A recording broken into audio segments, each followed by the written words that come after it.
이 물 말고도요. 이번에 특히 장마철에 산사태 피해가 굉장히 커서 굉장히 심했습니다. 장마철에는 범람이나 침수가 다가 아니구나. 산사태도 정말 심각하구나라는 거를 많은 국민들이 깨닫고 있는 상황인 것 같은데요.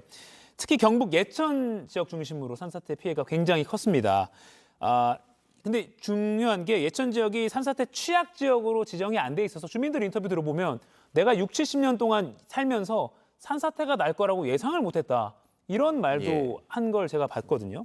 이 점은 어떻게 보십니까? 관리의 사각지대에 있었다 이렇게 봐야 됩니까? 몇 가지 좀 우리가 짚어봐야 될 부분이 있는데 네. 첫 번째는 지금 이제 호우가 집중된 지역이 경상북도, 그러니까 낙동강 상류 지역하고 네. 충청북도 이런 부분들인데 그 부분들이 대부분 산지가 발달돼 있는 부분이고 또 그 지역이 4대 강의 발원지이기도 합니다. 그런 부분들에 있어서 지난 한 일주일간 지금 적게는 400mm에서 한 800mm 정도의 비가 왔기 때문에 산지에 이미 굉장히 많은 물을 머금고 있다 이렇게 보여집니다. 네. 우리나라 산의 특징 중에 하나가 토피가 굉장히 얕다는 것입니다. 보통 한 1m 내외 정도 되어 있는데 그 흙과 흙 입자 사이에는 공간이 있는데 그 공간에 이미 물이 많이 차 있습니다. 물이 많이 차 있다고 하는 것은 물 무게가 그만큼 더해진다는 거 하나, 그리고 얇은 토피와 그 암반 사이에 수막이 형성될 가능성이 있어서 굉장히 미끄러질 가능성이 있습니다. 그런 네. 상황이 4, 5일 동안 비가 400mm 이상 왔다면 충분한 산사태를 유발시킬 수 있는 요소가 충분하다고 보여지고요. 네. 그런 경우에 잠시 소강 상태가 되어 있다고 산사태가 나지 않는 법이 아니고 조그마한 외력의 힘이나 아니면 추가의 비가 왔을 때는 충분히 산사태 개연성이 있습니다. 지금 말씀하신 것처럼 지금 예천 같은 부분들이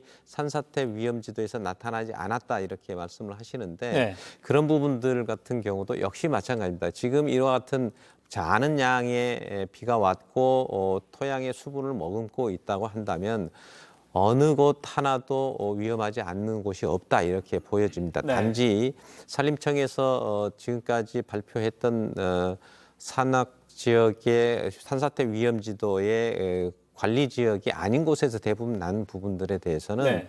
앞으로 이 부분들이 좀 전면적으로 개편이 될 필요가 있고요. 그런 부분들에 대해서 검토가 좀 돼야 될 필요가 있습니다. 마지막으로 하나 좀 말씀드리고 싶은 것은 네.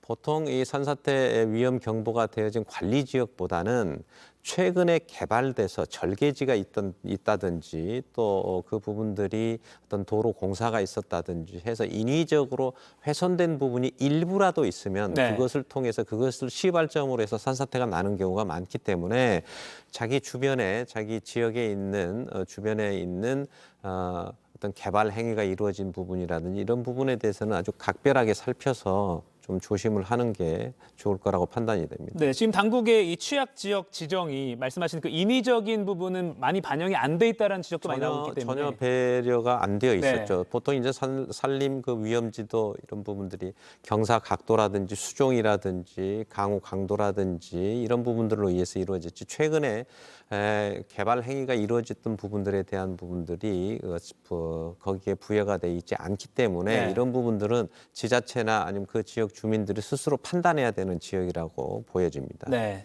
조금 더 실질적인 그런 취약 지역 지정 그 절차가 필요할 것 같습니다.